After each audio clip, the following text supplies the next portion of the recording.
este proyecto, sobre todo pues que yo he visto a Pau cómo ha ido creciendo en su perseverancia y en su proyecto no solamente de la librería, sino de generar pues todo este colectivo, este pensamiento. Bueno, yo antes quisiera como preguntarles un poco a ustedes, así, ¿qué saben de María Caro? Así, lo que les venga hacia la cabeza. Pues fue una líder, una de izquierda, precursora del feminismo aquí en Colombia. ¿Qué más? Me declaro ignorante, la verdad, no conozco. No, está bien, por eso lo pregunto, porque nos han borrado esa historia. ¿Ah? Debe ser como contemporánea, Sindicalista. contemporánea de Gaitán, más o menos. Pero sí, porque él estaba, bueno, ahorita vamos a hablar de eso. ¿Algo más? Así.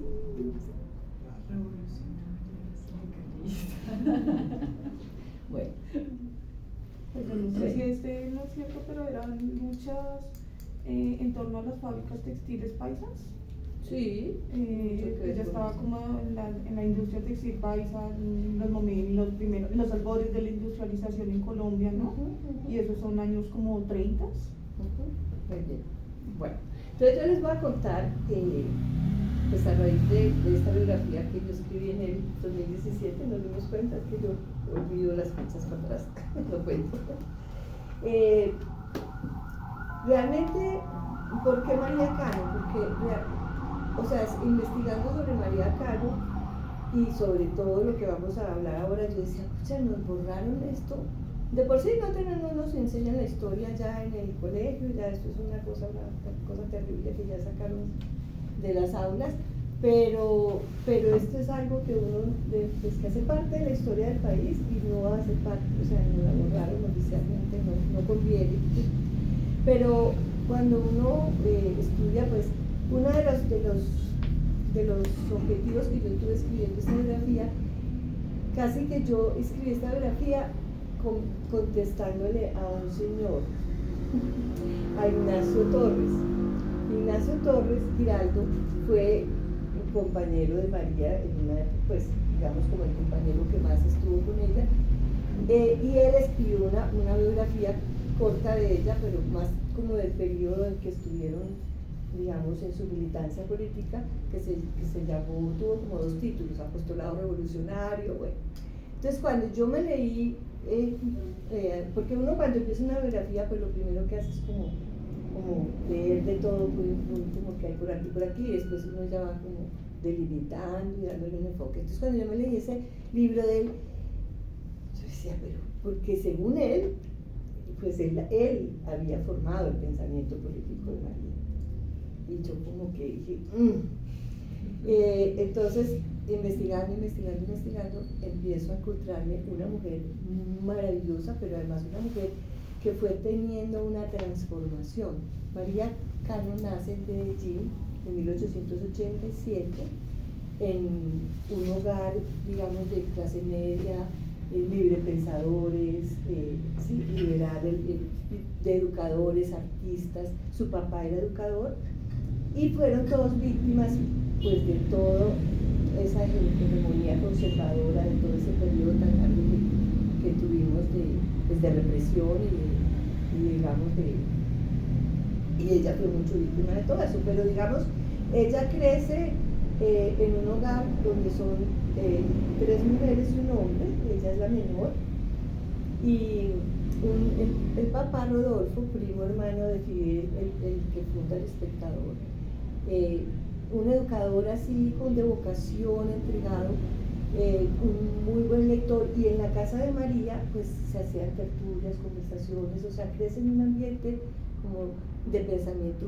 pues liberal, no católico, apostólico, romano, pues alguna religiosidad, pero estar en un medio muy conservador, en un medio muy, pues, como es en Medellín y sigue siendo. Entonces, a Rodolfo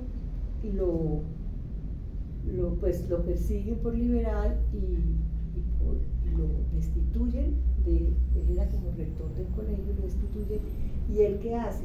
Se lleva su colegio para su casa y sigue dando clases en su casa, y allá se educan primos de María, familiares y María. O sea que María realmente, pues digamos, bebe no solamente de todas las conversaciones y todo, sino que crece en ese hogar. María pierde a su papá y a su mamá a los 23 años. O sea, mueren muy seguidos. Y ella, como era la menor, o sea, el hermano ya se había casado y quedaban tres mujeres solas en esa Medellín de Los Ángeles. Ella muere, o sea, ellos mueren en 1910. Entonces, en ese Medellín de 1910 quedan 3 mujeres solas, y entonces ahí mismo la familia, no, pues nos llevamos a María a que vaya a vivir con alguna pariente. La hermana mayor trabajaba, ellas son primas de Melitón Rodríguez, el fotógrafo, ¿sí? Y la mayor trabajaba retocando las fotografías de Melitón. La otra, la Rurra, era medium. Esto es una época donde el espiritismo, pues hay todo un movimiento del espiritismo, y en el taller de Melitón Rodríguez se hacían sesiones de espiritismo. Por supuesto, pues que mucha gente de Medellín se escandalizaba, y pues allá casi que pues blasfemia total, y se va a aparecer el diablo más o menos, pero en el taller de Melitón también pasaban muchas cosas, se pintaba, se conversaba, se hacían sesiones de espiritismo, y ella pues crece en ese ambiente. Entonces, cuando María cuando mueren los papás, ella dice, no, yo no me quiero ir de aquí, ¿sí? Y bueno, digamos que voy a dialogar un poquito con el libro. Leyendo, vi que esa casa era muy importante, y fue muy importante para ella y para cómo se fue, digamos, desenvolviendo su pensamiento y su vida a partir de la muerte de los papás. Entonces ella decide quedarse en la casa, y yo recorro la casa con ella, paso un poco por la biblioteca del papá, ella recuerda a su papá, y ella decide pedirle a la Rurra, pues esto, yo me doy licencias poéticas, por supuesto, en la biografía, porque me pongo a estudiar sobre el espiritismo, ¿sí? No solamente de la época, sino el espiritismo en el mundo.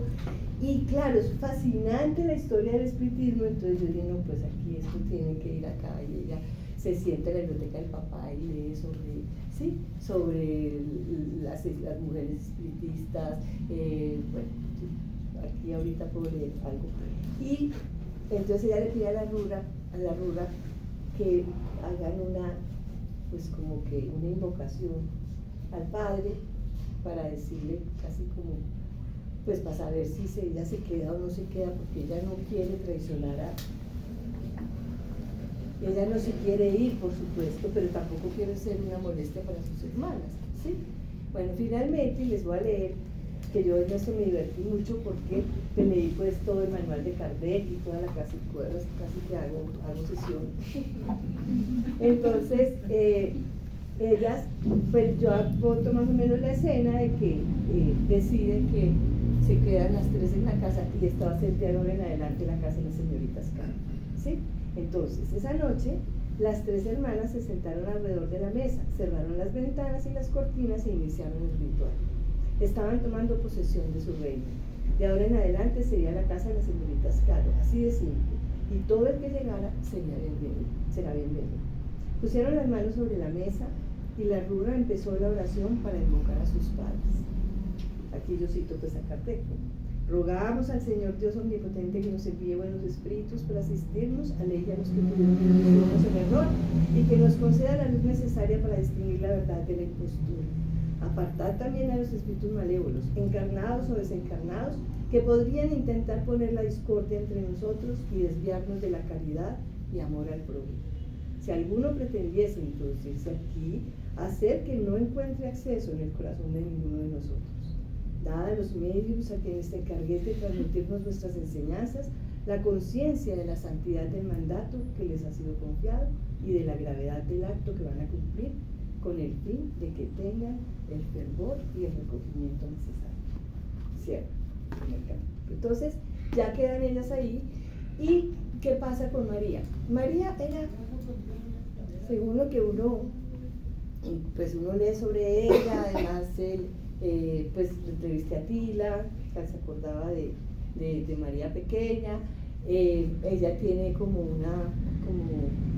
no era una autobiografía, pero sí escribió sobre ella misma, como una semblanza, digamos, de ella misma, y un poco leyendo sobre la gente que la recordaba. Ella era muy, pues como sobre todo en la primera etapa de su vida, tenía un mundo interior muy rico, entonces, y ella el mundo real, entonces, probablemente como que se ocupara de los oficios de la casa, no, ella se la pasaba leyendo, le encantaba la poesía, se leía a todos los poetas, mientras que la Rurra, que tenía una cantidad de palomas, y atendía porque la sociedad medellínense toda, a pesar de que pues esa doble moral que se maneja en este país y allá más, pues iban a consultar allá, pues a consultarle a la Rurra para que, no sé, encontrara el entierro o para que pudiera comunicarse con los antepasados, y la Rurra no cobraba. Entonces ella realmente vivía, era de lo que la hermana María Luisa pues, retocaba las fotografías. Entonces, María, como iba tanta gente allá, porque seguía pues como era una casa que atraía mucha gente, como, además muchos parientes, el pintor, el negro Cano, que tenía una librería. Entonces María, esta es una época donde hay varias tertulias en Medellín, pero sobre todo tertulias, digamos, dirigidas por hombres. Entonces María dice, pues yo voy a hacer una tertulia en la casa. Y ella inicia una tertulia, que fue, digamos, como la puerta de salida al mundo de ella, ¿sí? Sale ubiquémonos en 1910, donde pues el destino de las mujeres es conseguirse un buen marido y sí, estar en la casa, en la vida privada, pero ya como salir, pero María, pues, digamos, ella tenía un espíritu muy grande como para él, y empieza, y las tertulias de María se vuelven famosísimas, y va mucha gente allá, y no solamente hablaban de literatura, sino que también mucho del cine, porque es una época en que el cine pues está en furor, y allá está el Circo España, pues es que todos esos edificios después los borran en aras del progreso, pero estaban pasando muchas cosas en esa Medellín, porque María, digamos que de niña le toca la Villa La Candelaria, un Medellín más rural, pero es una ciudad que se desarrolla muy rápidamente, y a ella le toca, digamos, esa transformación. Entonces el ferrocarril, el tranvía, y mucha migración también por la violencia permanente que tenemos nosotros en este país, por un lado mucha acumulación de riqueza, tanto de las minas de oro como del café, y esas mismas familias dueñas de las minas y del café son las que mueven, digamos, todo el desarrollo de las fábricas, el desarrollo industrial de Medellín.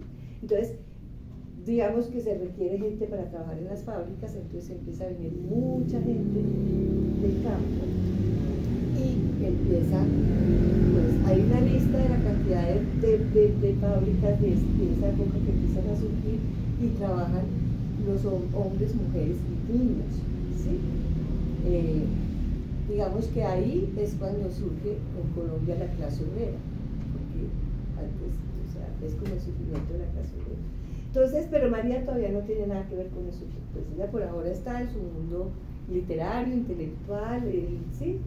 Conversan sobre literatura, discuten, incluso se hacen, había otras tertulias de mujeres, incluso surgió una tertulia, como decir, en letras y encajes, de unas señoras así de Medellín, haciéndole contrapeso a las tertulias de María, que pues eran, porque pues ahí salía la gente tardísimo, esa casa de 3 mujeres solas, y sí, se pueden imaginar el chimborreo y la cosa tan cosa. Entonces hay una cosa aquí que también fue un poco como una licencia que yo pedí. dice, bueno, y en todo eso que va pasando, que se van sumando otras mujeres, o sea, porque cuando se dice que ella es abanderada del feminismo, sí y no, o sea, a ella las feministas de alguna manera se la apropian, por decirlo así, pero ella no tenía un discurso feminista.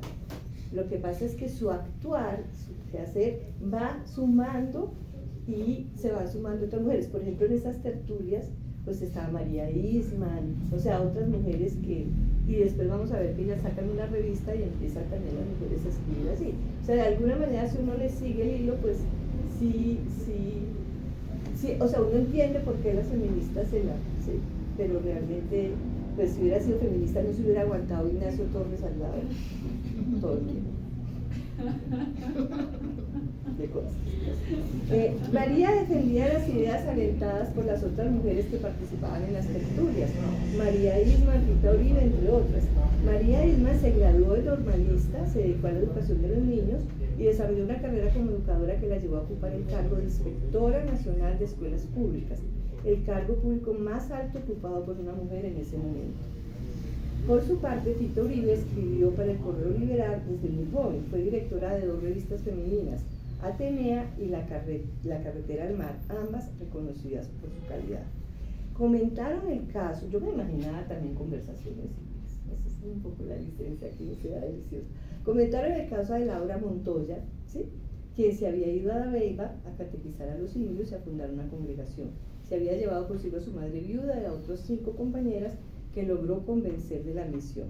También el de María Rojas Tejada, quien había abierto en Yarumal en 1911 el primer kindergarten del país con la pedagogía revolucionaria del alemán Froebel basada en el juego. María se divertía cuando sus amigos de la tertulia le contaban lo que rumoraba la gente, que ella y sus amigas estaban pareciendo a Magdalena Zamudio, el personaje de Grandeza de Tomás Carrasquilla, y algunos de ellos leía en voz alta. Entonces aquí yo cito: muchas damas pías se aterraban. Jesús, una niña que en vez de coser y arreglar la casa agarraba el libro prohibido del papelón inmoral, una intelectuala decadenta, hablando de libros malos con los hombres, la bachillerona, la insoportable, la espiritista, la librepensadora, la morfinómana. Cualquier día la encontraba suicidada. El Señor nos asistiera. Algunos señores muy entendidos y graves escandalizaban acaso más que sus señoras, niñas cristianas leyendo a Schopenhauer y a Renan, a Darwin y a Zaratustra, hijas de María con Valle Inclán y con trigo sobre sus mesas de noche. ¿A qué abismo iríamos a dar? Claro, entonces, lo que pasa es que lo bueno de armar todo esto es que uno va a encontrar y dice yo, claro, esto está perfecto para las tertulias, porque da cuenta un poco de toda esa sociedad y todo eso. Pero bueno, entonces María, en ese transcurrir las tertulias y todo, hay 2 personas fuera de su padre, 2 hombres que influyen muchísimo en el pensamiento de María y en el pensamiento político que después va a desarrollar María, que son su primo Tomás Uribe Márquez, que es el papá de Tila. Tomás Uribe Márquez era primo por el lado de la mamá, y este niño, que después es el ideólogo realmente después del Partido Socialista Revolucionario, un hombre así, a los 10 años lo excomulgan, porque pues rebelde en la escuela y hace todo, y lo excomulgan, y esa excomunión empieza pues a perjudicar a la familia. A la señora, a la mamá no le vendían en la plaza, ni en el mercado, ni en las tiendas, pues porque es que uno está excomulgado en ese momento, terrible. Y lo que deciden es, ellos eran parientes de Rafael Uribe, entonces él se va a la guerra de los 1000 días como estafeta de Rafael Uribe, como a los 12 años, ¿sí? Y para eso fue, pues, y María pues piensa mucho en su primo porque ellos conversaban muchísimo, desde niños jugaban. Es más, cuando él vuelve, él alcanza a estar un año en la guerra de los 1000 días, cuando vuelve a la casa, o sea, a la escuela casera que tiene Rodolfo. Entonces él se acaba de alguna manera, y entonces ahí él era un lector así de literatura, pues, entonces conversan Tomás y ella sobre el Quijote y sobre los rusos, o sea, es todo pues pero luego Tomás se va para Europa a estudiar y el padre lo manda a Barcelona con la intención de que ayude porque el papá tenía negocios allá, que él ayude pues al socio con los negocios, pero pues no tiene ningún interés en eso. En ese momento está, digamos, todos los anarquistas en Barcelona y empieza, ahí hay una anécdota también muy buena porque a un señor le ofrece, de esos que vendían revistas y todo, callejeras, le ofrece unas postales obscenas, él mismo lo cuenta, y él dice, no, eso no me interesa porque eso no tiene arte. Entonces como que se da cuenta el vendedor que tienes y le empieza a pasar todos los libros de los anarquistas y este señor se devora todo esto y él tiene unos primos con los que se encuentran en París todas las vacaciones y se dedican a estudiar toda la filosofía marxista, ¿sí? Hasta el punto que él renuncia a su papá, le escribe una carta y le dice, chao, esto no me interesa, estudia ingeniería, agronomía, y se va para México a ser parte de la Revolución Mexicana de los, digamos, ingenieros y agrónomos que están diseñando, digamos, la reforma agraria. Entonces, ¿qué pasa? ¿Por qué Tomás es tan importante? Porque Tomás vuelve a Colombia, él dice, yo creí que yo era liberal, pero no, yo soy socialista.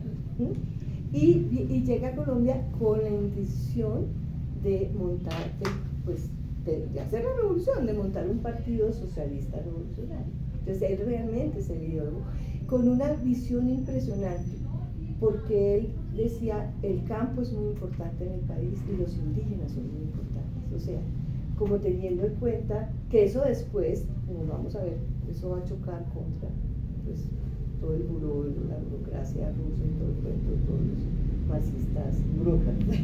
Esto realmente hay una gran comprensión como de la idiosincrasia, incluso con respecto, a mí cuando yo estudiaba algo sobre el M19, me acordaba mucho, o sea, como que el M19 del Partido Socialista Revolucionario, eso sería yo, porque no me quiero dedicar a esos análisis políticos, me gusta más la literatura, pero yo decía, aquí es bueno para hacer un análisis del pensamiento del M con relación al pensamiento, porque es como tratando de interpretar lo que somos nosotros como pueblo colombiano. Entonces no se va a prohibir la religión porque es que somos aquel pueblo muy católico, queramos o no, ¿sí?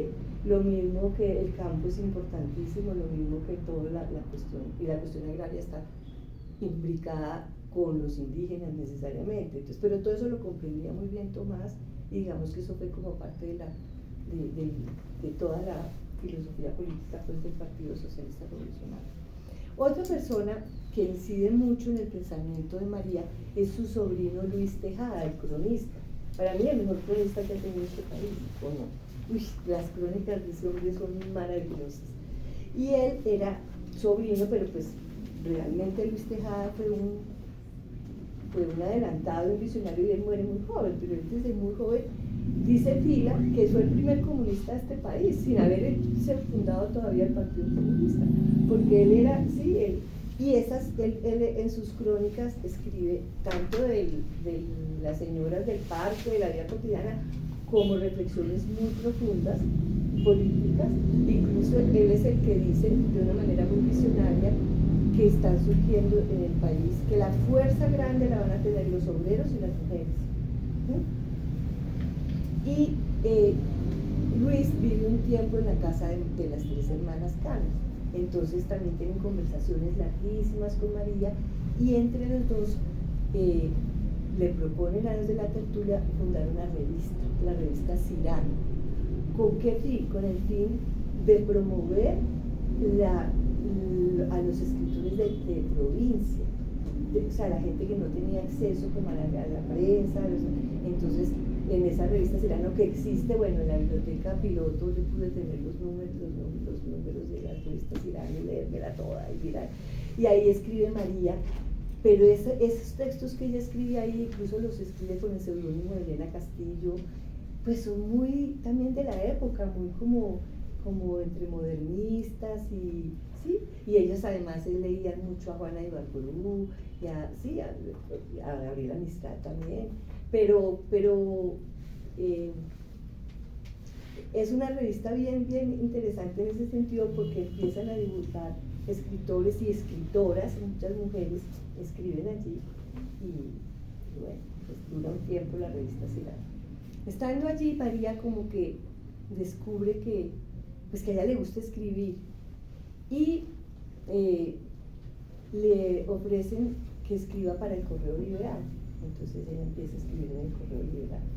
Su prosa en ese momento es así mucho más alarmada, todo. Resulta que en uno de esos escritos ella decide, escribe que qué bueno poder como leerle porque pues empieza a transformarse Medellín y se dan cuenta pues de, bueno, María trabajó un tiempo en el taller de Melitón, entonces pues ya empieza a salir y trabaja y bueno, de ahí pues yo creo un poco. ¿Quién era Melitón? ¿Ah? ¿Quién era Melitón Rodríguez era un fotógrafo, o sea, fotógrafo pues que yo creo que es el fotógrafo que o sea, si uno quiere conocer la Medellín de la época, pues todo ese archivo está incluso digital en la Biblioteca Piloto, pero vale la pena porque los libros que se publican sobre la historia de la fotografía en Colombia, él siempre figura ahí. Claro, claro. Porque además él era hijo de, ¿cómo se llama? Melitón Rodríguez padre, que era además margolero, y o sea, dicen, Juan Luis Mejía dice, pues que en el taller de Melitón como que se va forjando parte de la cultura literaria y fotográfica, o sea, de la cultura de Medellín, porque eso se volvió un centro como cultural, ese taller de fotografía. Y él al principio, digamos, hacía estudios como muy alambicados, adornados, pero poco a poco empieza, y no solamente hace retratos, digámoslo, de la gente de la alta sociedad, sino mucho de la gente del pueblo. Entonces hay un testimonio realmente, uno siguiendo las fotografías de Melitón, de lo que era la Medellín y de lo que era cómo vivía la gente, los campesinos, la gente de la calle, los obreros, y lo mismo pues también la alta sociedad. Y como les decía al principio, ahí también sucedían las sesiones de espiritismo, entonces pues era como un centro cultural ahí bastante grande. Entonces, pues María, digamos, se va dando cuenta también de esa transformación de Medellín y de las fábricas y también empieza, digamos, todo el barrio Guayaquil, y cuando, como paralelo a eso, el ferrocarril también se va digamos, ampliando más líneas. Entonces pues ahí empiezan a llegar, incluso lo llaman el puerto seco, porque ahí empiezan a llegar miles y miles de campesinos y campesinas a trabajar en Medellín. Y entonces ella en uno de esos textos que escribe dice que qué bueno educar al pueblo, pues, que leerles y todo, y le contestan los de la biblioteca municipal, y le dice, aquí tiene, para mí es de las primeras promotoras de lectura que existen en este país, porque aquí tiene la biblioteca para que venga y lea, y ella feliz. Entonces se va, yo me imagino que se va a su casa, escucha la biblioteca de su papá, saca lo que, ¿no? Ella empieza a leer. Cuando sale de trabajar de Melitón, se va a la biblioteca a leer. Los que llegan a escucharla son las obreras y los obreros que salen de las fábricas, ¿sí? Y ella era como dulce, como amable, y empieza a tener mucha relación con ellos, y le empiezan a invitar a sus casas, a sus inquilinatos, y ella empieza a descubrir una realidad que realmente no conocía, ¿sí? Que yo me acordé, perdónenme la preferencia personal, pues yo me acordé haciendo un trabajo en Bucaramanga, en un sitio digamos, de gente que desplazada de la guerra, que llegan a un barrio de una gente desplazada de la guerra de los 50, o sea, de la violencia de los 50, y yo ahí también conocí por primera vez esto, lo que es pues la miseria total, y las de tener familias aquí metidas, y la estufa de de gasolina ahí dentro del, bueno, entonces ella quedó muy impresionada con todo eso, pues, y ella llega un momento en que yo digo que es como el sufrimiento de su conciencia social. Entonces ella dice, no, aquí hay que hacer algo. Entonces empieza, pues como las damas voluntarias, ¿sí? Entonces empieza, llama a sus amigas y recogen mercado y tejen y todo, y empieza a ir a los barrios a llevar pues los mercados y todo. Entonces a ella y a los niños la esperaban, y llegó María Cano, ¿sí? Y ese ir y venir, bueno, también digamos que a eso se le suma que regresa Tomás, y Tomás empieza ya con toda su conciencia política, empieza pues a como también a incidir mucho en ese pensamiento de ella, y ella decide, no, todavía no acaba con la tertulia, sino que como ya la quieren tanto en los barrios y todo, la nombran Flor del Trabajo, ¿sí? La Flor del Trabajo era como en esa época, de alguna manera era como bueno, representaba pues lo que era la conmemoración del 1 de mayo, pero también era un poco como reina, pero ella no, ella hace un papel, o sea, la función que ella cumple, como le da un giro a la Flor del Trabajo, una función mucho más, digamos, pues, militante en ese sentido. En ese momento todavía no se hablaba no había partido, sino que era más el sindicalismo, estaba surgiendo realmente el sindicalismo, sí, la organización de la clase obrera. Entonces ella empieza, y a ella le nombran una junta, al principio dice que una junta asesora, pero después se da cuenta pues que quién va a asesorar a María Cano, si ella era la más instruida de todos ellos y la más pura, entonces es una junta de apoyo. Entonces ella cambia la tertulia anterior, ¿sí? por las reuniones, digamos, de esa junta, que empieza pues a planear las visitas a las fábricas, velar un poco por las condiciones laborales de la gente, y empiezan por la lucha de la jornada de 8 horas, ¿sí? Que ella es una de las abanderadas de la jornada de 8 horas, y enseñan la bandera, ¿sí? Pues yo quería leer. Beatriz, ¿cómo dialoga ella con el movimiento internacional? O sea, ¿cómo? Seguramente dialogaba por lo que estás contando, pero todavía no le llegaba información, o cómo era eso. Pero en este momento yo siento que todavía no, lo que traiga, digamos, Tomás, pero todavía ellos están muy ahí metidos en su, ¿sí? Pero hablar de jornada de 8 horas ya es un tema, ¿no? Bueno, sí, pues No sé. sí, pero de todas maneras, pues leen la Pues prensa. mi pregunta es más como al correo, al chisme, ¿cómo le llegaba la información? ¿Quién le traía las revistas o quién le contaba? No sé. Pues de todas maneras yo pienso que como estaban, primero pues es que estaba reunido, estaba como muy relacionada con muchos intelectuales y con gente, no más en la misma librería del Negro Cano debía llegar mucha cosa ahí, y ahí se reunían, y sí, o sea, el mismo Luis, que estaba muy informado, y Los circuitos de del comercio cafetero, eso lo narra muy bien Jaime Jaramillo Uribe, el historiador que se crió en el viejo Caldas como asesor, digamos, de cuentas de su papá en un granero por allá en un municipio en Caldas. Y él dice que así como se exportaba café, los comerciantes que lo compraban mandaban encargos que los exportadores de aquí, que eran campesinos, hacían. Entonces mandaban las obras de Víctor Hugo, de Lamartine, de los socialistas europeos. Ahí había unas conexiones, y Medellín era un centro también por esas vías del comercio del café, claro. de modernización, digamos, intelectual. Para los años 20 también ya estaba establecida una prensa obrera. Pero todavía no ha llegado a los Todavía no 20. los 20, estamos como en el En el 1915, por allá, ¿cierto? pero ya no, hablaba ya de estamos 8 hacia horas. los, sí, más o menos. Sí, Pero Luis, Mira, por prensa. ejemplo, Más adelantico. bueno, aquí hay una cosa que me gusta mucho, que pues que yo también lo narro, y es esa huelga liderada por Betsabe Espinosa, ¿sí? o sea, para darse uno cuenta de cómo, o sea, porque el tema de la explotación de las mujeres y de los niños en las fábricas fue algo muy sensible para María, ¿sí?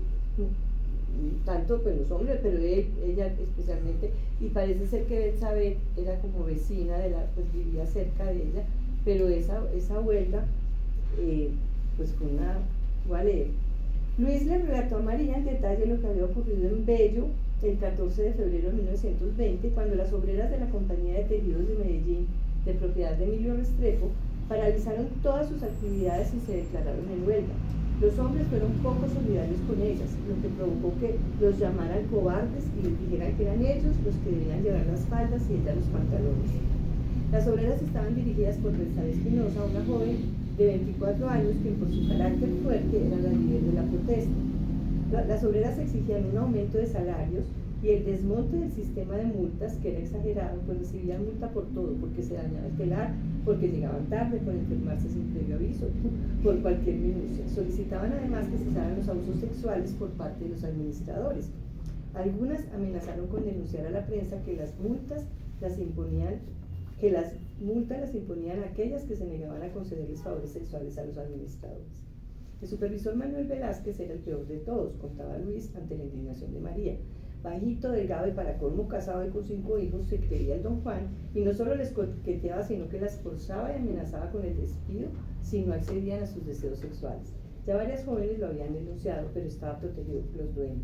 Es más, una pobre joven había cedido muerta de miedo y la habían remitido a la casa de las arrepentidas.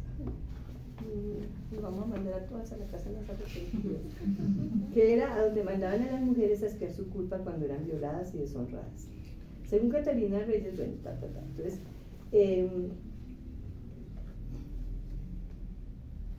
bueno, la reducción de la culpa, pero quería mostrar que cómo serían los abusos que el mismo expresidente de la República, Carlos C. Restrepo, le escribió a Emilio Restrepo una carta llamándole la atención sobre su manera de tratar a las obreras. O sea, bastante numerosas me parecen las horas de trabajo asignadas a las obreras de Bello y demasiado rígidas las condiciones en que lo hacen, especialmente si se mira el trabajo de las mujeres y los niños y las malas condiciones fisiológicas de nuestros trabajadores. Creo que ese camino, si se extrema, trae el anarquismo como consecuencia forzada, y de ellos son los conatos de huelga que usted habla, y que empiezan en nuestra primera fábrica. Y es que imagínense que no las dejaban ir con zapatos, algunas tenían zapatos, otras no. Entonces, con un argumento democrático, para que todas vinieran igual, y que porque se demoraban mucho al llegar, para que no les usar los zapatos, entonces tenían que ir descalzas. O sea, hasta esos abusos eran terribles. Ganan la huelga y logran que les reduzcan, o sea, echan a estos señores, logran que les reduzcan las horas de trabajo, porque pues tocó irse a Medellín a buscar pues apoyo y todo, y no se dieron. Eso fue arzobispo, todo el mundo, que se portaran bien, que se fueran para su casa como debía ser, y ellas.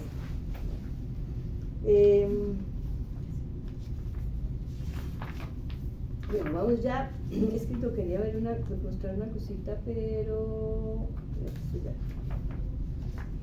Bueno, entonces ya digamos que María cambia esas tertulias por las conversaciones, ya por las reuniones con la Junta de Apoyo, y por todo empieza pues digamos a entrar como en el movimiento sindical. ¿Sí? Todavía no hay. Pero ya, mientras tanto, Tomás va organizando digamos, lo que va a ser el Partido Socialista Revolucionario. Hacen varios congresos y hay un congreso que hacen en Bogotá donde van a debatir, digamos, como los principios de ese Partido Socialista Revolucionario. Y María va a ese, pues viene a Bogotá a ese congreso, y ahí es donde conoce a Ignacio Torres.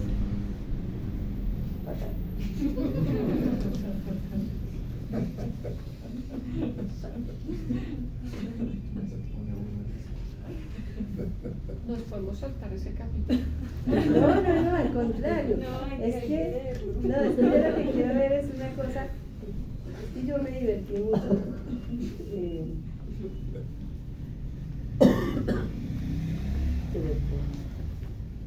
Bueno, digamos que en el correo liberal, otra cosa que hace ella es que ella ya deja esa prosa así como tan alambicada y todo, y empieza a escribir, una mujer muy, de verdad con un pensamiento muy, ella empieza a escribir contra el servicio militar obligatorio, ¿sí?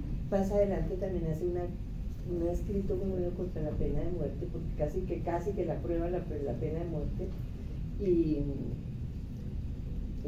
¿qué sería? De Paloma Valencia, el tío, el abuelo, ¿el qué? Era el oponente de la... El poeta o el abuelo. El expresidente. El poeta Guillermo Valencia. Era el Que se decía poeta. Además, Era el papá de la poeta. que nos tocó aprender de los camellos, no crea. A todos. En realidad el bisabuelo de Paloma. Ay, El bisabuelo es Sí. un poeta. Sí, Guillermo. Claro, no está casado. Y un debate en el año 24 sobre la pena de muerte. Y los debates en el Parlamento fueron muy famosos. Y ahí es donde los socialistas ya intervienen. no, además porque era terrible, bueno, la pena de muerte es terrible, pero en esa época era peor porque imagínense que cada vez la represión y la persecución y la hegemonía conservadora eran peor. Entonces imagínense en manos de esta gente la pena de muerte, pues aprovechan para matar a todo el mundo. O sea, sí, Cualquier cosa. ¿Sí? Bueno, María cuando ella llega ahorita, pues, ella llega en ese congreso, quiero contar un detalle de lo que era Ignacio. Ignacio lo que pasa es que él es muy valioso en la historia de la izquierda de este país porque él escribe, es de los pocos que escribe y hace una memoria de toda esa época. Él era realmente inicialmente un sindicalista, pero él era una persona como muy de pensamiento muy rígido, y él se bebió todo digamos la doctrina marxista, no solo leninista sino stalinista, de Stalin. O sea, incluso él termina su sueño de ir a estudiar a la escuela de Lenin y lo cumple, pero él era muy así. Entonces él de alguna manera como que no podía, cuando conoce a María, pues por un lado lo estaba pues porque ella era muy buena oradora, pero le parecía unas veleidades pequeñoburguesas, empezando por el vestido. Entonces cuando ella va en el congreso, que se puso su abrigo pues para cubrirse sus vestidos de flores con su escotico y todo, él un día porque él se dedica casi pues como a cuidarla y a llevarla a todas partes, y le dice a Tomás que se va a encargar de María, y un día ella se quita el abrigo y él le dice, porque después se te aparte y le dice, mire, usted no puede andar así, ¿sí? O sea, usted no es una reina de belleza, usted tiene que vestirse como una militante, ¿sí? Y le cambia de alguna manera, no se pueda volver a quitar el abrigo si usted quiere que yo la siga acompañando. Y ella, ¿sí? Finalmente uno ve, cuando sigue las fotos en la prensa, ve los cambios de ella y empieza a decir ya como una monja, así como vestido gris, ¿sí? Entonces, pero eso es como un indicador de cómo él la acompaña, porque ella hace 7 giras por el país. O sea, se dedican, cuando ya se funda el Partido Socialista Revolucionario, que ya hace parte del comité pues que lo funda, se dedican a ir a todos los sitios donde, o sea, donde están las petroleras, los van, digamos, a Girardot, o sea, como a todos esos centros de donde están, digamos, los obreros, y empiezan a formar realmente un movimiento socialista revolucionario, ¿sí? Que yo creo que es como el más genuino que ha habido en este país, porque era genuino, era realmente interpretando las necesidades de la gente, y pues se recorre el país, y ella se descubre realmente que su fuerza era sobre todo ser agitadora de masas. O sea, se crecía, parece ser pues toda menudita y empezaba a hablar, y ella, los testimonios que hay es que ella o sea, interpretaba a la gente y tenía una habilidad para poder decir en ese momento lo que había que decir y pues movía a las masas, ¿sí? Y la esperaban y la llamaban y la invitaban de todas partes, y yo cuento pues aquí todas las giras porque hay unas escenas muy impresionantes. Por ejemplo, en Manizales, cuando llega, está hablando la multitud y disparan a los soldados, incluso hace una pared, la van a quitar y dicen no, un momentico, y va y les habla a ellos y les dice, ustedes cuando se acabe la guerra, o sea, ustedes van a matar a sus propios hermanos y les bajan las armas. O en Ibagué la invitan a los concejales pues a un brindis y así, entonces parece que hay uno que habla pura carreta y ella se da cuenta que es todo lo contrario, y ella coge la copa y la tira, y, o sea, ella enfurecida. Dice Tomás en un testimonio que había que verla brava para verla como era ella de verdad. Sí, porque realmente pues, tiene mucha fuerza en ese sentido y cada vez va cogiendo más seguridad y más fuerza, ¿no? Fueron realmente fueron 5 años no más, ¿sí? Pero ¿qué pasa? Que con toda la represión y cada vez pues está volviendo una fuerza muy peligrosa el Partido Socialista Revolucionario, entonces cada vez los va acercando más, y lo que hace el partido es que la propuesta es crear un brazo armado, ¿sí? Clandestino, para poder, y eso pues la persecución fue peor todavía, o sea, pasan varias cosas. Por ejemplo, María e Ignacio habían estado unos meses antes de la masacre de las bananeras, o sea, ellos habían estado allá ayudando a organizar la gente para una huelga que iban a hacer, ¿sí? O que hacen, y finalmente pues, yo se aprovecho para relatar todo porque es una cosa que no se nos puede olvidar, esa masacre de las bananeras fue espantosa, y bueno, ella termina en la cárcel, él también, y el que hace la defensa, contestando a la defensa de todos los presos que había de la masacre de las bananeras fue Gaitán, que estaba recién graduado como abogado, y él hace una defensa impresionante. Yo me leí toda la defensa maravillosa y coge, porque y lleva un cráneo de un niño y lo pone ahí para los abogados. Va a ser muy bueno leerse esa pone el cráneo y dice, porque parece que pues que enterraron gente viva y a las mamás con los niños, o sea, eso fue una cosa, es que creo que no acaban de relatar lo que fue. Yo quería mostrar una cosa. Bueno, un poquito devolvámonos cuando conoce a Ignacio y cuando están en ese congreso. Dice,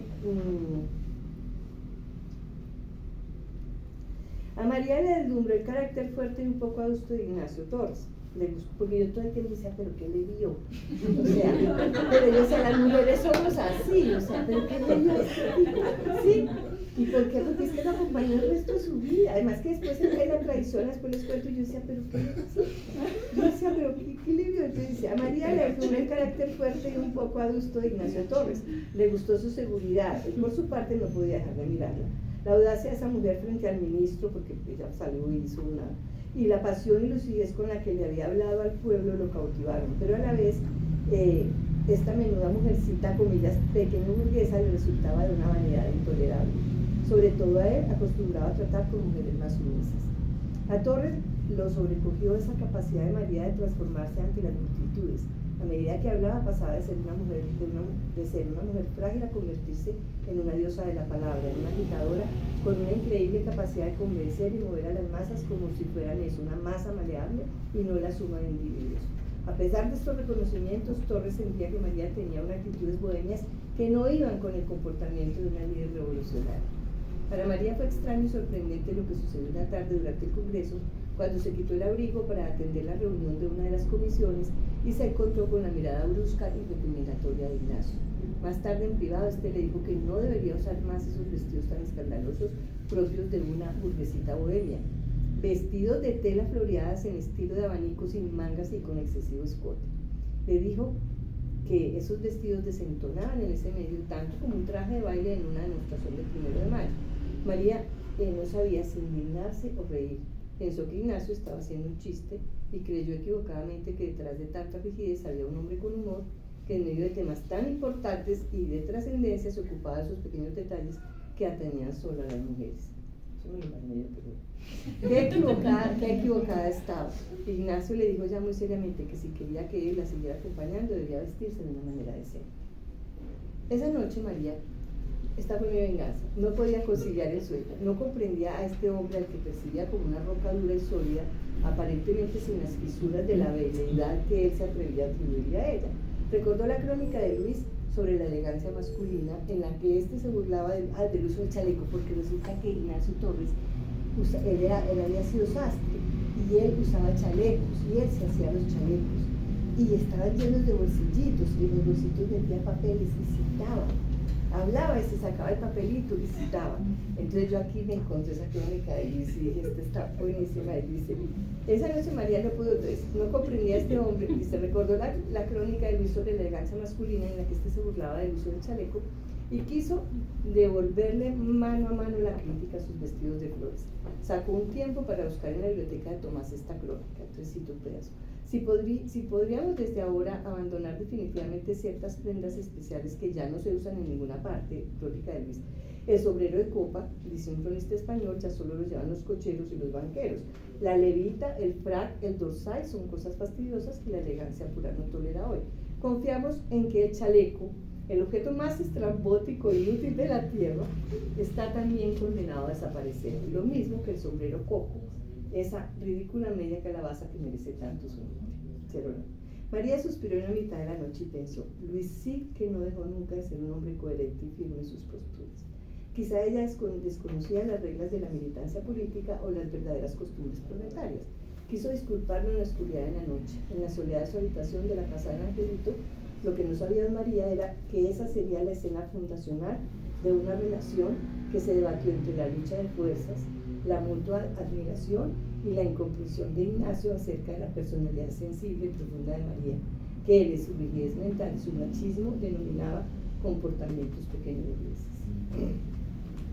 Entonces, bueno, pero ahí ya quedaron flechados, ya ahí sigue y él la acompaña a todas partes y a él ya le invitan a Boyacá. Bueno, aquí cuento todas esas giras, luego van a cuarta gira y segunda huelga petrolera. Y por ejemplo, mire que yo no estoy tan equivocada con él. Ellos conocen a Maecha, que fue otro de los que hace parte. Maecha era un líder en Santander que era maravilloso porque él tenía una imprenta manual. Y entonces él se iba y de alguna manera adoctrinaba a los campesinos. Pero Maecha era un hombre hecho a pulso, él se había ido de su casa muy joven y él era un hombre pues también como tan revolucionario, tan genuino. Pero Ignacio no se lo tragaba, que porque él no sabía todas las lecciones del marxismo y leninismo como debía ser, y además yo creo que le daban celos porque realmente Maecha era así también romántico, pues y muy comprometido además arriesgado y este era como mucho más. Entonces Tila también hace una referencia a eso, pues como a Quintazo no puede con la Maecha. hija de Maecha todavía vive. ¿Sí? Aquí en Kennedy. ¿Ah, sí?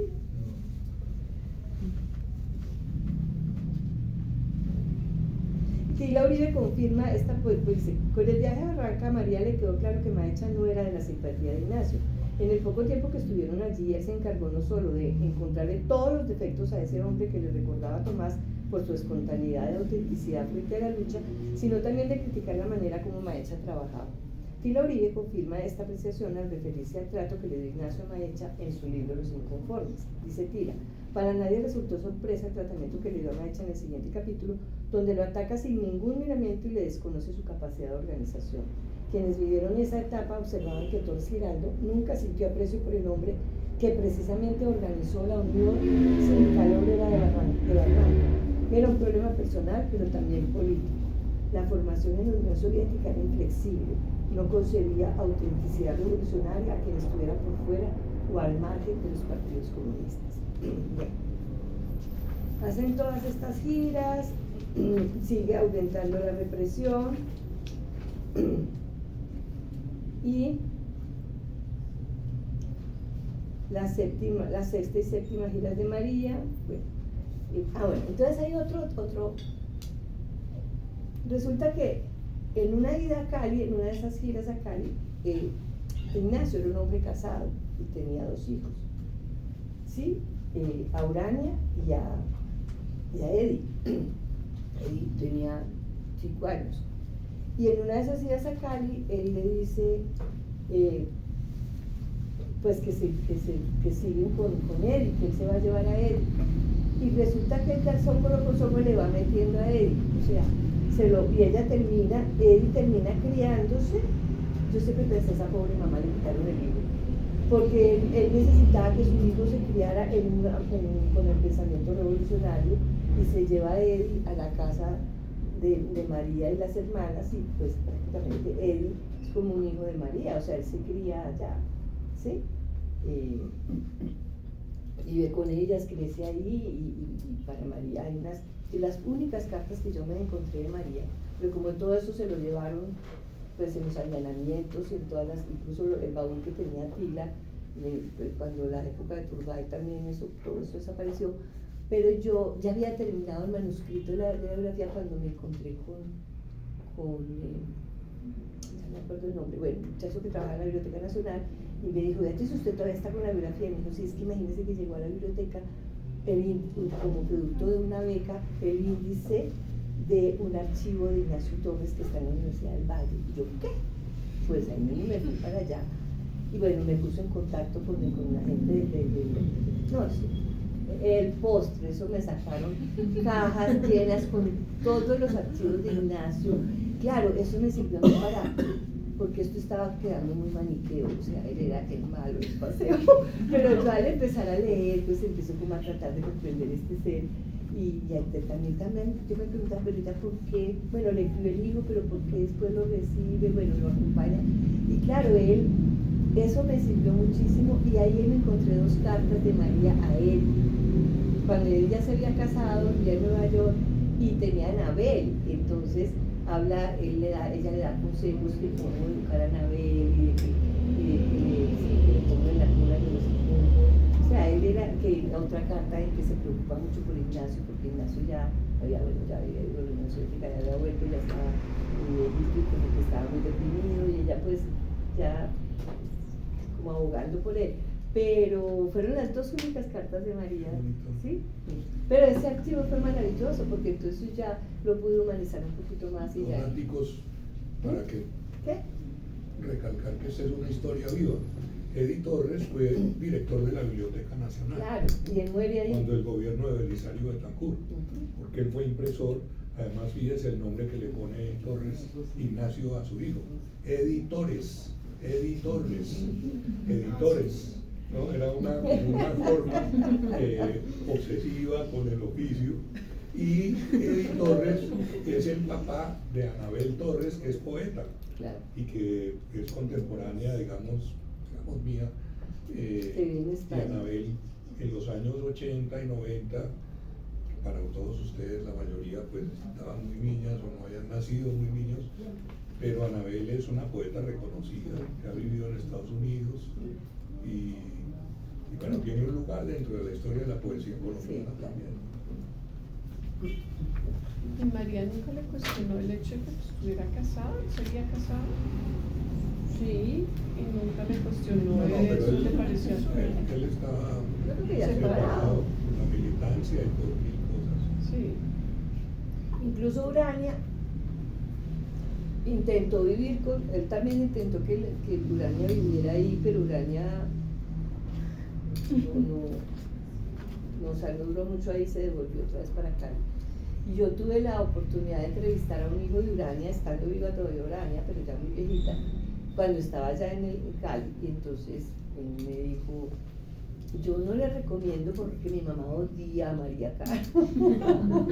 Claro, seguramente ella más mayor le tocó ver a su mamá que le quitaron pues. Yo también pensaba, esto es una historia muy loca, pues. Pero también conocí, pero ya había salido la biografía, pero esto porque me aparece ahorita, al hijo de Eddie, al hermano de Anabel. Sí. Estuve en una charla mía de la Biblioteca Nacional, y me contó unas cosas que yo dije, ay, va a haber que hacer el segundo, no, yo no quiero hacer ningún segundo tomo. Ahora, Ignacio, pues solo por, ya que hablaste de que no quería ser tan maniquea, un pequeño dato también un poco romántico, pero Ignacio termina Pequeño burgués. desterrado del movimiento revolucionario porque el Partido Comunista finalmente Sí. todos los de los años 20 los considera Ajá.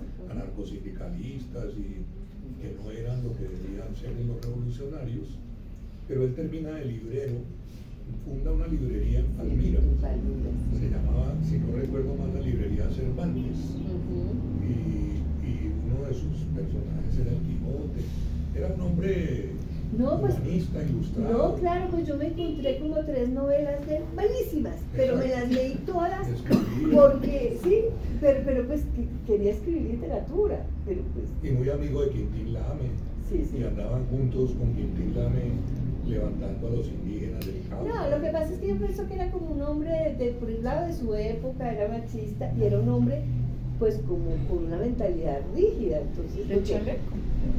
sí, son también personalidades, pero había mucha gente que, por ejemplo, hay una cosa que sí, yo me leí así completico ese Liquidando el Pasado, que son todos los documentos del Partido Eso es Comunista. terrible de la historia de Ignacio Torres. Ahí, porque resulta que cuando salen de la cárcel después de la masacre de las bananeras, pues a él lo tenían en la cárcel a ella, él no vuelve a aparecer y ella se entera después que él se fue en un barco de la A United. Moscú, imagínense. Se fue a Moscú porque su sueño era irse a la escuela de Lenin. La Meca. Claro. Comunista. Y él como, porque es... En pleno auge del estalinismo. Sí, en pleno auge del estalinismo. Y cuando él vuelve, ¿sí? Él vuelve a la casa de María de las Hermanas, pues ahí está Eddie, y a él después lo nombran secretario del Partido Comunista, pero ya después pues que lo sacan. Pero él allá está la retractación de él, hablando mal de, porque a ellos, o sea, a ellos realmente es muy lamentable el acto fundacional del Partido Comunista en este país, yo no sé si eso en todos los países, pero fueron sobre las cenizas, digamos, o sobre los juicios del Partido Socialista Revolucionario es que se funda el Partido Comunista, y lo fundan los burócratas que se formaron en Moscú en plena época del estalinismo, entonces recitaban la doctrina y cualquier cosa que se saliera de la doctrina no cabía, y a estos los juzgan como puchistas, o sea, como el puchismo, sí, como golpistas. Beatriz, y qué pena intervenir tanto. No, pero buenísimo, periodista. no, pues de eso se trata. Porque es que en ese momento la lucha mundial del socialismo empieza a ser hegemonizada por Moscú. Pues ya no solo era por doctrinarios que también que eran terribles, sino porque la causa del socialismo se vuelve subordinada a defender la patria supuesta del socialismo que estaba en la Unión Soviética. Entonces ya todas las tácticas de lucha y todas las dinámicas se subordinaban a defender la Unión Soviética. Por lo tanto, todos los que les ocurriera ser revolucionarios en sus países eran condenados de puchistas, de golpistas, de aventureros, porque había que defender la vanguardia que estaba en Moscú.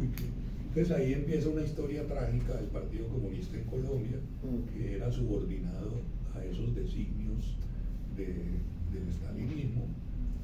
Y todos los años 20, como tú bien lo dices, quedaron condenados al olvido y a la negación y eso fue, y resulta que el programa del Partido Socialista de los años 20 nunca ha habido un programa más radical. El de Petro no tiene nada que ver, era, mire, prohibición del aborto, educación independiente de la iglesia, seglar y general, educación gratuita, divorcio.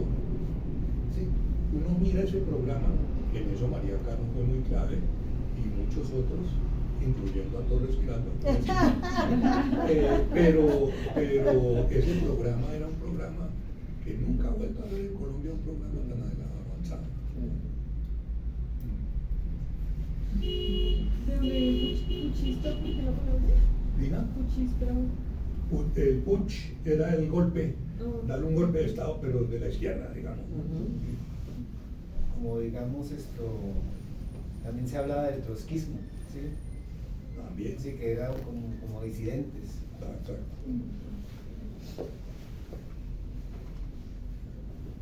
Bueno, yo aquí puse, porque todo, yo le dedico pues un gran capítulo a lo de las bananeras, porque es que de verdad que eso es... Eso fue tremendo. Entonces dice...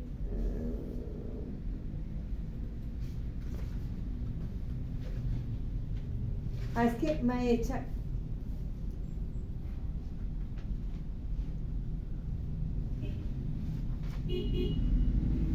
La razón de Maecha. María conoce de primera mano los hechos de las bananeras. María recibió a comienzos del año 29 un volante de la Liga Antiimperialista de las Américas y del Socorro Rojo Internacional firmado por Maecha en México, con un mensaje dirigido a todos los hombres libres de América del mundo.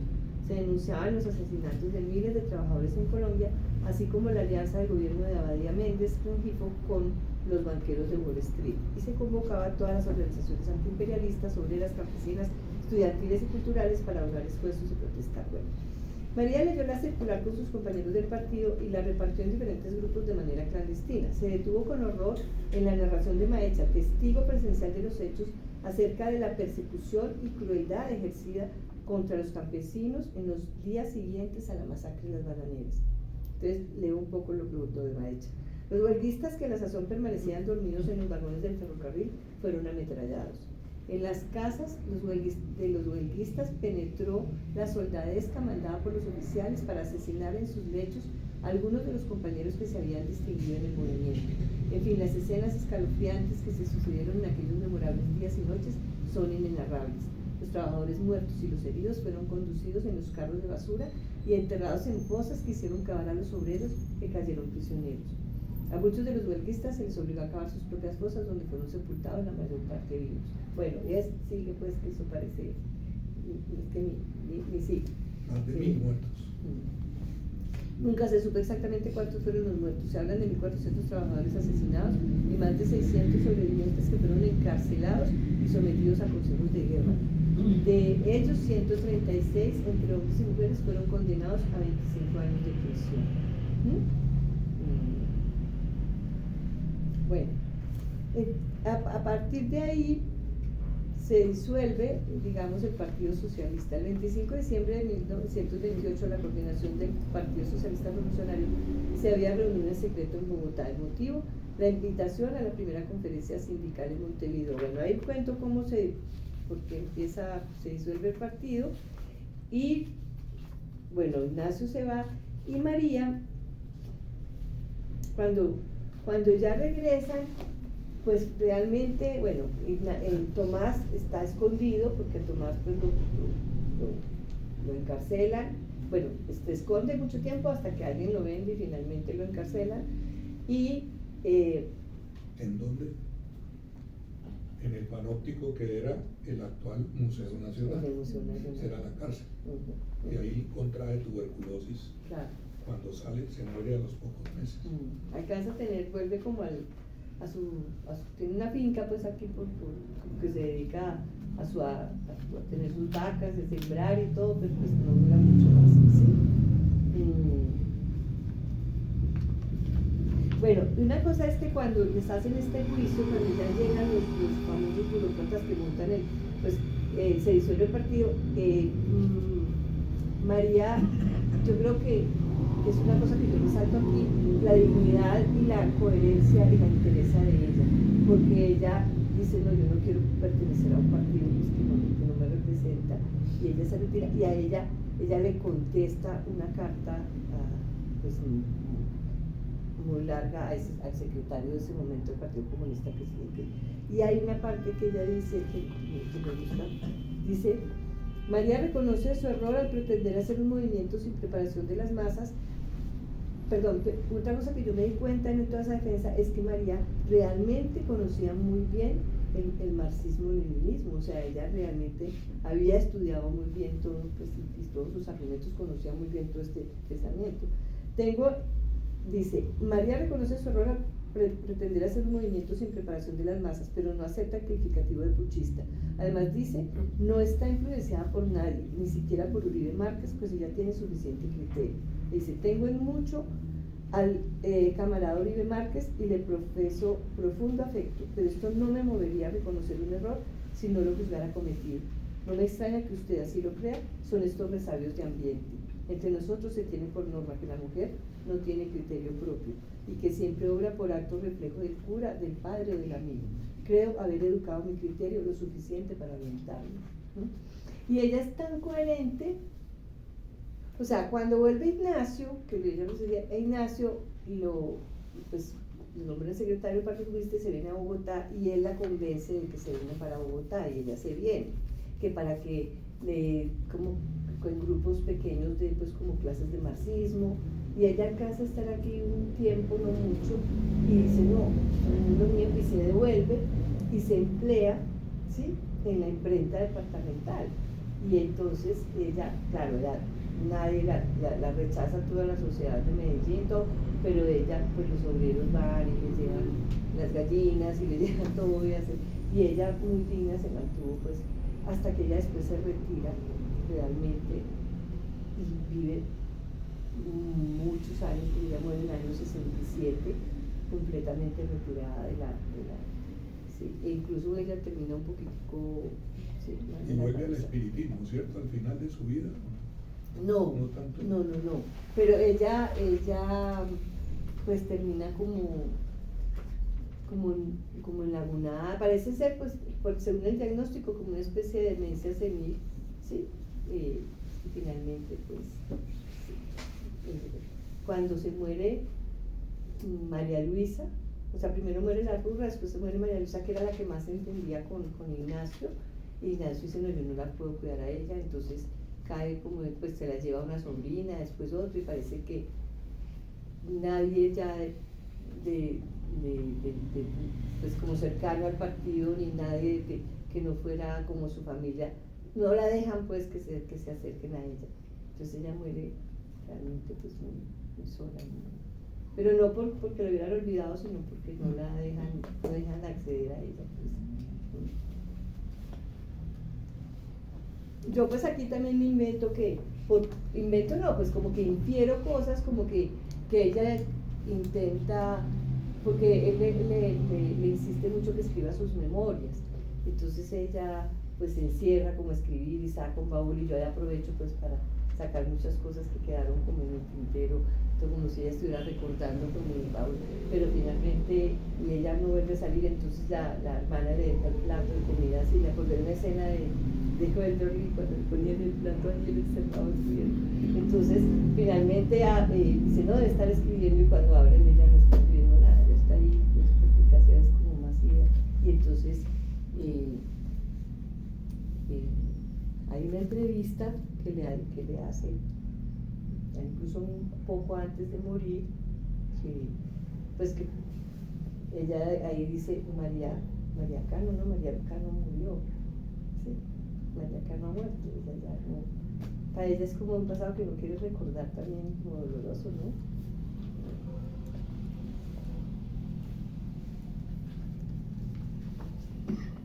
Entonces aquí esta parte, porque él la criticaba mucho porque ella se dedicó a leer novelas policíacas y novelas de vaqueros, y eso enfurecía a Ignacio. Decía que, y además ella se descuidó de su y él decía que parte del sentido revolucionario era mantenerse bien, pues muy bien en su puesto, y él, entonces yo esa parte la recreo muchísimo. Sí, el estado anímico de María oscila entre la exaltación y momentos de profunda depresión. Extraña mucho a Eddie, con quien mantiene correspondencia. Espera ansiosa cada día que lleguen sus cartas. Al escribirnos, cito, háblanos mucho de nuestra niña querida. Quedamos muy inquietas porque estaba muy enfermita, ya está bien. Ya dice algunas palabras más. Cuando estés con ella, ayúdala a decir palabritas cortas y hermosas.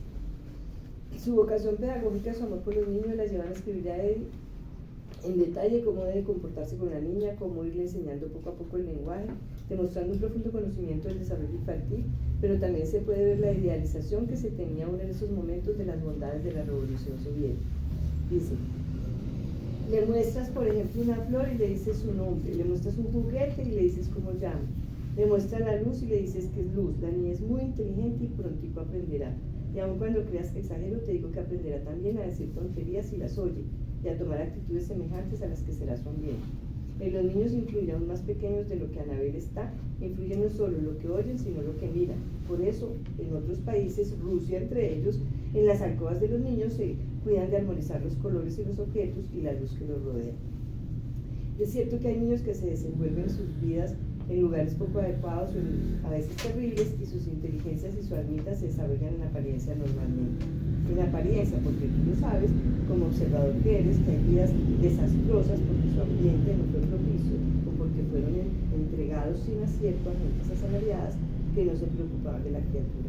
Pero, ¿a qué te digo estas cosas? Tú las sabes, como sabes que el mayor placer es dedicar unos momentos que sea gozar de contemplar a nuestra criaturita en su bello iniciarse en la vida. Bueno,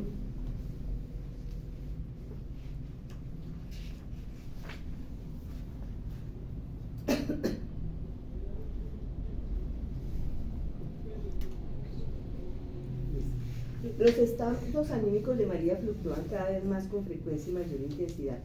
Se meten en sí misma por largos periodos, perdiendo su deseo de conectar con el afuera. Ignacio le venía insistiendo a María que escribiera sus memorias. Estaba empeñado en esto desde que vivían en Bogotá y María aún estaba trabajando en la biblioteca. Le insistió en que tenía mucho que contar y en que él podía ayudarle a recordar. María no se sentía con fuerza para hacerlo. Se escudaba en que el trabajo en la biblioteca y la dejaba exhausta, y lo único, porque también trabajó en la biblioteca, lo único que quería hacer al llegar era dormir. Pero ahora que ha dejado de trabajar en la biblioteca y permanece en la casa, Ignacio vuelve a insistirle. María le dice que lo ha intentado pero no puede. Duele mucho recordar. Sin embargo, un día Ignacio la ve revisando un baúl donde María tiene carpetas con recortes de prensa, libretas de apuntes, libros y cuadernos. Carmen Luisa cruza miradas con Ignacio, contenta de ver el entusiasmo con el que ha iniciado su tarea. La oyen hablar sola o leer en voz alta sus hallazgos. María se acerca a la mesa de trabajo de Carmen Luisa con una carpeta de reportes de prensa. ¿Te acuerdas, hermana, del escándalo que produjo este escrito mío que titulé En tus venas? Porque ella escribió poemas eróticos para la época.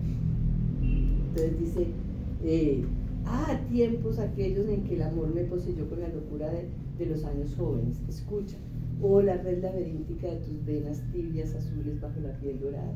Bajo la seda de mis dedos tiemblan en vibración tenue que filtra por los poros, las mil bocas ansiosas de mi carne, su caricia enervante, adormecedora. Mis ojos siguen el camino de encrucijadas que a veces se retuerce en cábalas de amor, a veces húndese repentina esquiva de obsesionante. Mi cabeza reclino blanda para escuchar el ritmo de mi vida. Quiero arrullar mi alma y un anhelo loco la enciende, beber el licor de tu vida. Ignacio escucha en silencio, sabe que María lo está provocando y no va a darle gusto. Entonces, esto es un invento mío. Su amor había sido un sentimiento diferente a estas frivolidades pequeñoburguesas. No irás a escribir sobre tu vida personal, eso no le importa a nadie. Lo que hay que dejar es la memoria de la lucha revolucionaria. María sube la voz y continúa leyendo mientras lo mira desafiante. Mis dientes hacen pequeños caminos hendidos buscando la fuente tibia. Oh deleite, sentirla arrancando mi boca, sumirse en mi entraña sedienta. Oh, tus venas, amado, vasos embriagadores, rumorosas, agitan tu carne y la harán florecer en caricias. La caricia de tus venas tibias, azules bajo la piel dorada. Carmen Luisa intenta mediar recordándole ese hermoso texto titulado Hombre, que tanto elogió el primo Francisco Antonio, sorprendido por ese nuevo hombre creado por María. Carmen Luisa se sabía partes de memoria. Hombre, no olvides que agitar puede ser orden. No cierres los ojos a tu propia luz. Oye la voz de tu propio yo que te impulsa a la cumbre, que hará tu pie de acero para que no vacile, que te dará mirada de águila para sondear la inmensidad. Y María completa también de memoria. Eres el eje del mundo, eres vibraciones del universo. No desafines con tu desaliento la grandiosa armonía. No desvíes con tu movimiento la ruta de la humanidad. No hay sombra en el camino si tú eres luz. No hay abismo infranqueable si tú eres puente inconmovible. Mira con dolor la cumbre, con odio al que va delante de ti. Sé tú mismo y estarás en la cima. Para ascender no se necesita sabiduría, sino energía y amor. Hombre, la ruta es infinita, asciende. Bueno, claro, eso es de la época de ella, también muy imbuida por todo el espiritismo y por todas esas lecturas ¿sí? Porque además ella era profundamente cristiana, ¿sí? Pero del Cristo, digamos, de ese Cristo, por eso la Virgencita, la Virgen Roja, o sea, ella no era católica, pero sí creía en ese Cristo, digamos, de bondad, sí, en el Cristo revolucionario. María pasa semanas esculcando en su baúl, leyendo en voz alta algunas veces, otras en silencio. Pasa de la exaltación y el entusiasmo al silencio y al encierro en su cuarto. Repasa su vida a través de los escritos, cartas, recortes que va encontrando. A medida que avanza, la alegría de los recuerdos de juventud se va tornando dolorosa, triste, incluso desgarradora. Encuentra un libro de Tomás que es como el símbolo de toda su lucha, rebeldía y acción. Está dedicado al proletariado colombiano. Este libro es una joya, pensó, un verdadero manual para los revolucionarios. ¿Y de qué sirvió todo el trabajo que le tomó a Tomás transformar sus ideales y su pensamiento hondo y profundo en una especie de catecismo para los obreros? Yo cito un pedazo de ese libro. ¿Qué partido contiene las aspiraciones de los obreros, de los campesinos pobres y de los semiproletariados? El Partido Socialista Revolucionario, eso es como el catecismo, ¿sí? ¿En qué política se funda? En los principios democráticos de igualdad, libertad y fraternidad, limitados por las circunstancias de cada pueblo. Tales principios se reducen hoy a esta palabra, solidaridad.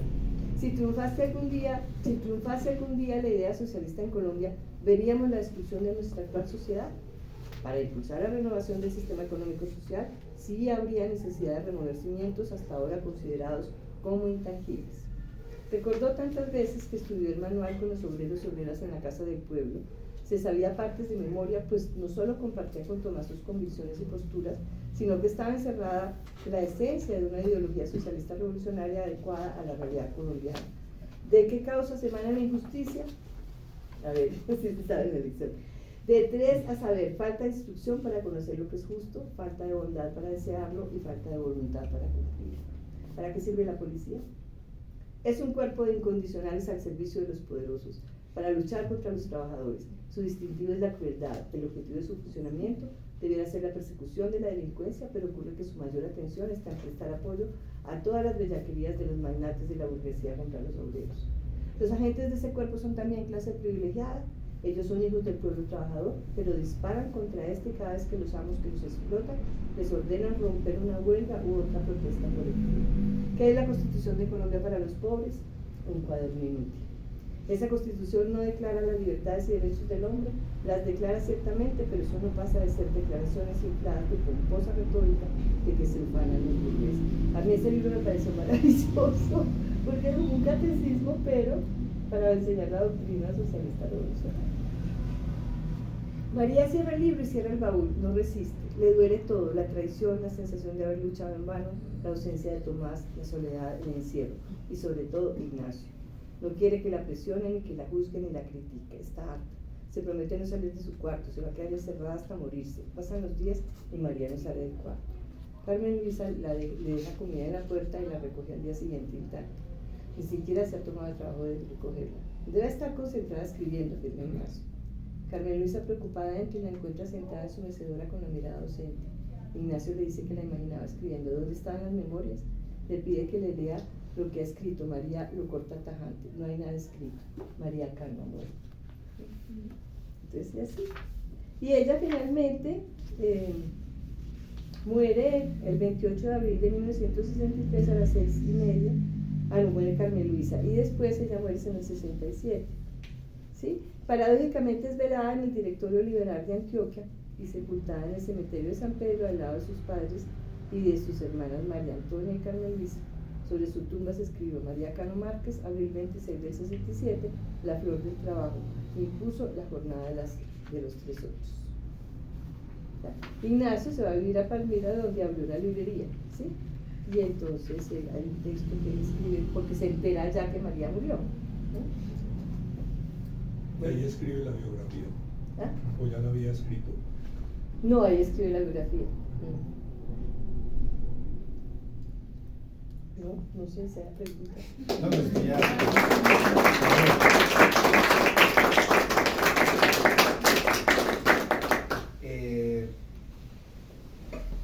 En primer lugar, pues, muchísimas gracias por compartir sus apreciaciones alrededor de su propio texto, ¿sí? Y de María Cano. Hay otro material por ahí, que es la película de Camila Lobo Guerrero. Ah, No sí. sé si quieres hacer referencia a eso.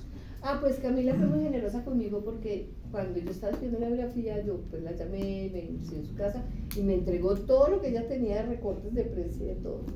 Y ella cuando leyó mi biografía me llamó. Yo sabía que ese tipo era, pero yo no tenía cómo probarlo, ni siquiera se lo pudo probar. Pero bueno.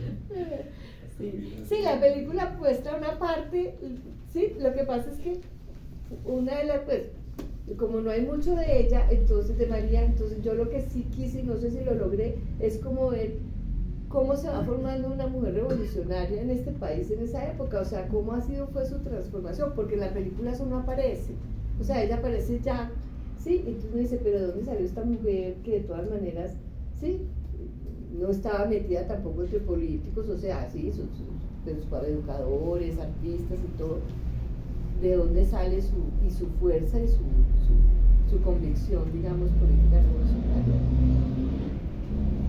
Muchas gracias, Beatriz, por compartirnos tu escritura y tu investigación. Me llamó mucho la atención como la referencia que haces en tu libro y a lo largo de esta charla a la cuestión feminista, que bueno, hoy en día, digamos, viendo la historia en retrospectiva lo llamaríamos feminista, pero claro, a riesgo de no caer en anacronismos, pues es muy distinto para los años 10 y 20. Pero, por ejemplo, el tema de las críticas al vestido, de la trabajo de maternidad no reconocido que ella hace de los hijos de él, etc. Me parece que son como indicios también de, tú mencionaste la palabra machismo y pues yo lo diría que no solo de esta época sino que incluso está ligado y se reproduce en las movilizaciones sociales. Entonces creo que es muy interesante verlos en perspectiva histórica, tomar conciencia de eso y pues si uno está en este tipo de movilizaciones sociales en el siglo XXI ver por qué pervive eso y cómo pues María Cano es un referente también para deconstruir, ¿no? Esas jerarquizaciones y desigualdades de género dentro de movimientos supuestamente revolucionarios. Y pues es esa consigna feminista que hay hoy en día de pues, que la revolución será feminista o no será, digamos, este tipo de cosas hay que incorporarlas.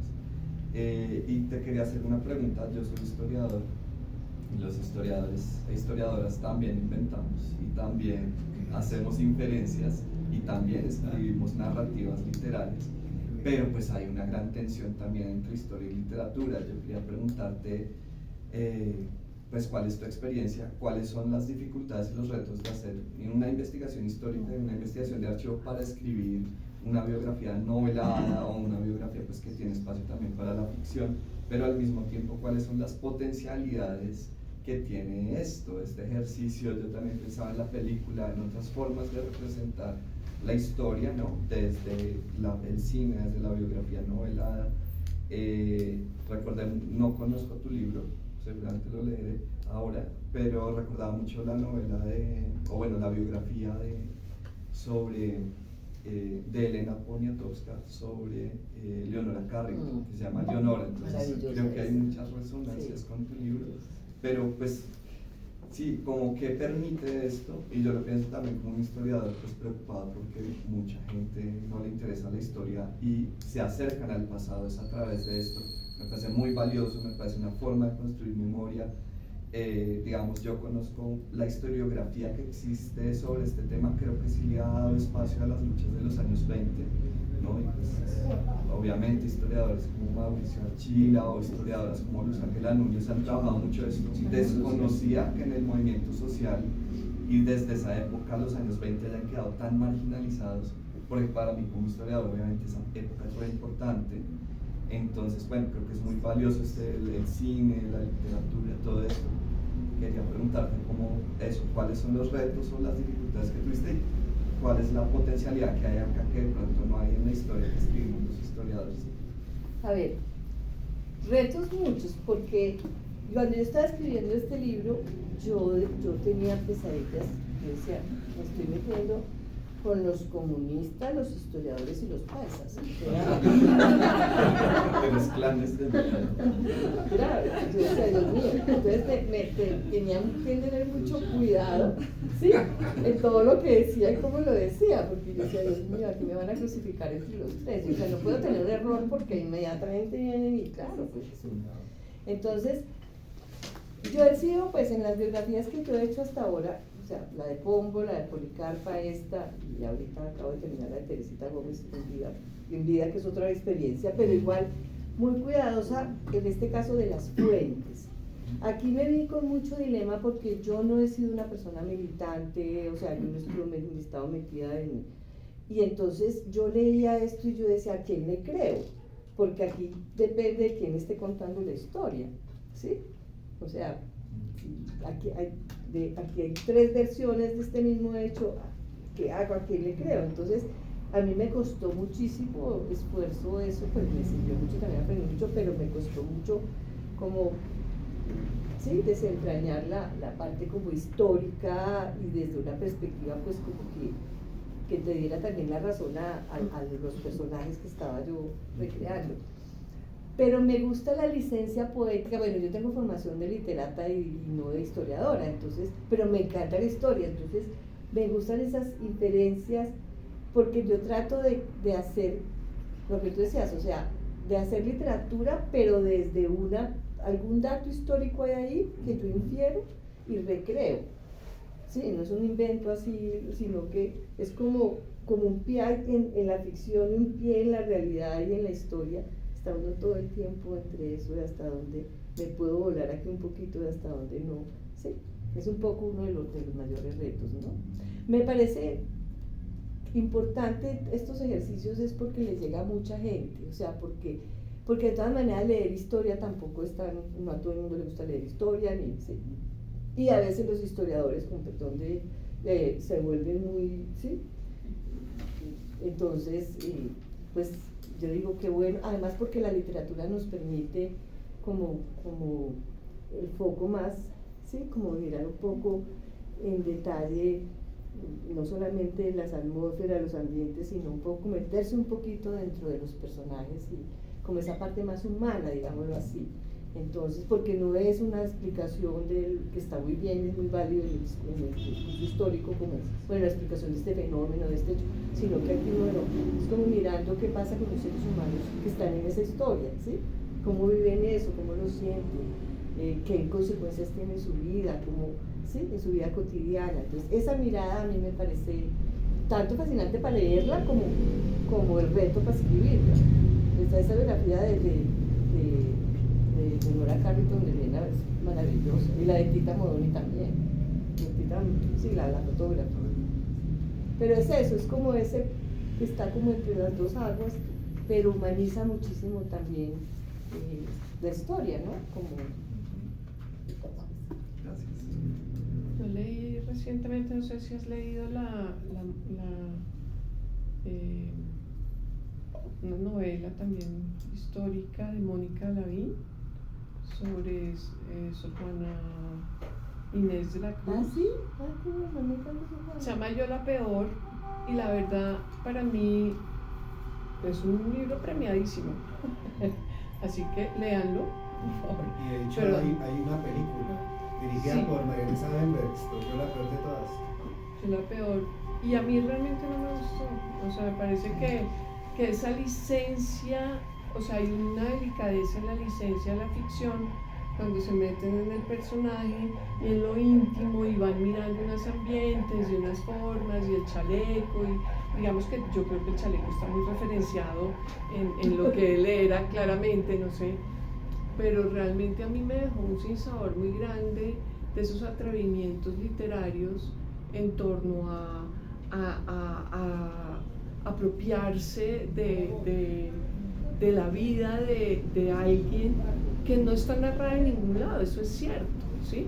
Es cierto, y pues me parece súper valioso el ejercicio ficcional, pero también uno queda como con un sabor, en ese caso en específico, no, Claro no que sé, queda con un sabor de... Claro, Pero, también depende, ¿no? porque por ejemplo la biografía que escribe Flor Romero de Policarpa, es las noches así de pasión de Policarpa pensando Por en Sarabai. eso. Pues Aquí o sea, exactamente lo que tú porque estás eso diciendo. es una frontera, eso, o sea, Es eso un punto un muy ejercicio importante. delicado y pues, o Pues sea, yo denominé esa novela como Las sábanas de Sor Juana Inés de la Cruz, Por eso digo que los ahí- chismes de convento, y uno dice, bueno, pero a mí eso pues, me claro, por interesa. eso te No, digo, no se lo imagina. depende del texto, o sea, Claro. depende Es un de- libro premiadísimo y les quiero decir, mi concepto ahí puede estar absolutamente errado, o sea, absolutamente No, pues errado. es lo que te parece a Pero ti, me o sea, hace cada recordar lector. ese punto de ese límite que es tan duro en entre la historia y la ficción y la novela histórica. En ese sentido es muy lindo leer una biografía tal cual, ¿no? Si uno lee la biografía de Ian Gibson de Machado, por ejemplo, y es tan limpia que no hay duda ninguna de esa fuente cuando él escribe el poema del limón, por ejemplo, el limonario. Entonces uno dice, wow, ¿no? Entonces yo creo que, y hay novelas históricas maravillosas, ¿no? Otras tantas. Y por escribirse. Y por escribir, Por ejemplo, pero está es el caso- delicadísimo. a lo Por que ejemplo, está voy. el caso de Mary English, la mujer esta que llegó con un oficial del ejército británico, perdón, no ejército británico, del cuerpo expedicionario, ¿sí? Y fue una de las primeras empresarias de este país. Y fue una mujer que, por su modo de ser y todo, dio mucho que hablar aquí en Bogotá. Y eso es un material por escribirse. Claro. Bueno, Gran primero, desafío. darte las gracias y de pronto preguntarte si puedes, como ya desde tu visión personal, y ahondar en ese tema de la invisibilización en la historia, como el papel de las mujeres. Como que a mí me parece que fue un ejercicio súper importante lo que hiciste, así sea, digamos, más allá del debate si es un texto totalmente histórico o novelado, es el hecho como de rescatar como el papel de las mujeres en Colombia. Entonces como que si puedes dar cuenta como ya en términos como, no sé si debate, sino como de las preguntas pues por supuesto usted está en un contexto que ha pasado en todas partes, pero digamos aquí en Colombia, ¿qué implicaciones ha tenido eso y por qué te surgió este proyecto a ti? Si también, digamos, tu motivación era también un parte de dar cuenta de eso, o por qué terminaste como en esta empresa de hablar de ella, que me parece muy bonito. Bueno, mira, yo pienso que es que la historia en general la han escrito los hombres. Entonces, así, cuando uno empieza, el papel de las mujeres en la historia en general ha sido muy importante, pero muy invisibilizado, porque ¿quién tiene la palabra? O sea, finalmente somos lo que nos narramos, ¿no? Esa es como un poco la historia de la literatura y toda la palabra, finalmente eso es lo que va creando, pues así o sea, somos eso, a la hora de la verdad, si no queda contado, narrado desde una perspectiva o la otra, pues como que no hubiera existido. Sí, o sea, bueno, testimoniada, pero con el dibujo, la fotografía, pero lo que quiero decir es que como generalmente la historia la han escrito los hombres, ¿sí? Y ahí hay unos juicios y hay unos pues, una manera en una sociedad determinada, en una época determinada, una manera de ver a las mujeres también, entonces pues eso está también muy sesgado. Entonces, ocuparse de la vida de las mujeres o de la historia de las mujeres pues cambia muchísimo las cosas, ¿sí? Por ejemplo, a mí me pasó con La Pola. Escribir la biografía de publicarla Salabarrieta es de las cosas más difíciles, aunque era, claro, el reto era, por un lado, pues era una biografía más corta porque era para Libro al Viento, o está ahí, la pueden consultar en el catálogo digital, pero era como armar un rompecabezas que le faltaban muchas piezas, por un lado. Y por otro lado, es como de tratar de desentrañar el verdadero papel que hace esta mujer, que es mucho más de lo que nos han contado. O sea, que ella fue una espía realmente, ella tuvo un papel muy importante en toda ¿sí? Pero era como un rompecabezas sin piezas, ¿sí? Pero bueno, yo creo que algo logré. No más armar, imaginarse la infancia de ella en Guaduas, Eso me tocó leer todos los libros de la historia de Guadas para tratar de ambientar y de darle vida a ella y en esa, porque ella queda huérfana muy niña, porque los papás pues pasan la viruela por aquí y se los lleva a los dos. Y hay una polémica alrededor de la partida de bautismo. Ah, sí, yo la pongo ahí, Sí. yo digo ahí que esos historiadores se debaten. En Colombia hay una doble, si se quiere, represión sobre las mujeres. La obvia, digamos así, ya a estas alturas del debate, la represión patriarcal, pero también hay la represión sobre todo lo popular. Así. Si uno piensa en las luchas de los años 20, ya ha salido a flote el protagonismo de gente como María Cano, como Belsara Espinosa, Enriqueta Jiménez, la mamá de Tila Uribe, casada con Tomás Uribe Márquez. En fin, y muchas lideresas de los años 20 que quedaron en el olvido, como también los hombres, porque lo que hubo fue un desmonte de lo que fueron esas luchas, por parte incluso del Partido Comunista, interesado en mostrarse como. Pero en el interregno entre los años 20 y los años 60, en que ya vuelven a emerger lideresas mujeres en las luchas, hay una cantidad de lideresas populares campesinas en las luchas por la tierra, el trabajo agrario, inclusive algunas mujeres lideresas de los sindicatos, de las industrias textileras, en fin, pero completamente olvidadas por esa doble represión, la del patriarcalismo, pero también la de lo popular. Claro. De esas lideresas populares sí que son, digamos, confinadas al olvido, a la postración. Ahora, desde los 60 para acá hay una cosa muy interesante, y yo diría que incluso desde los 70, 80, por ejemplo, la historia de la insurgencia en Colombia armada, de la lucha armada y todas las luchas de los 60 para acá, salvo Medófilo Medina, que ha sido el historiador oficial del Partido Comunista, y bueno, 2 o 3 más, pero la han escrito mujeres. Hoy estuve escribiendo una reseña del libro de María José Pizarro, que acaba de salir, que es una historia muy conmovedora de su vida. En fin, no me meto ahí, pero les recomiendo. Pero escribiendo esa reseña, alcancé a hacer un inventario de 12 o 15 autoras que han escrito la historia de las guerrillas en Colombia. Esta María Eugenia Vázquez. María Eugenia Vázquez escribió Escrito para no morir, que narra su experiencia como guerrillera en la fundación del EME. Vera Grave, Laura Restrepo, Ana María Jaramillo, es decir, la lista, Olga Bejar, la lista es larguísima, y es muy interesante eso. En tu caso, esta recuperación que estás haciendo, entonces hay una playa de escritoras que han estado recuperando la historia no solo de las mujeres, sino una historia integral de las luchas. Claro. En este caso de lo que ha sido, y ahí obviamente reivindican a las mujeres. Entonces sí hay cambios, claro, hay cambios que que sí. son interesantes. Yo quiero preguntar algo también un poco en relación a eso.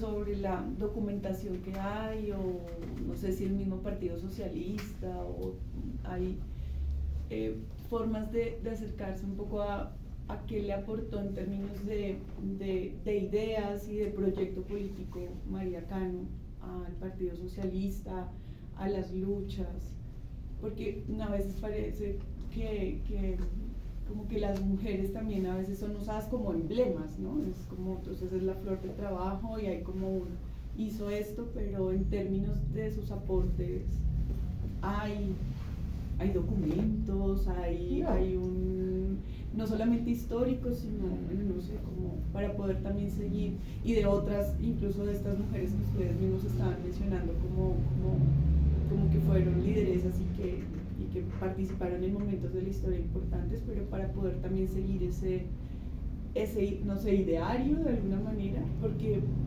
por más que la historia la hagan las mujeres, en algunos casos, si los documentos a los que se acceden invisibilizan a esas mujeres y las prácticas también desde las cuales la historia convoca a escribir eso, pues no se logra tampoco como transformar del todo también esa mirada. No Pues, sé. mira, en este caso yo pienso que uno podría hacer una recopilación de los textos que María escribió en el Correo Liberal, ¿sí? Ella incluso fundó un periódico, La Justicia, que manejó con Ignacio Medellín. Entonces, y está pues hay un libro sobre la prensa obrera que sacó, creo que sí fue ahí. Entonces yo creo que si uno, o sea, estaría por hacerse ese estudio. Lo que pasa es que a mí la verdad no me interesa nada de eso ya. No, está bien, pero no hay, no está.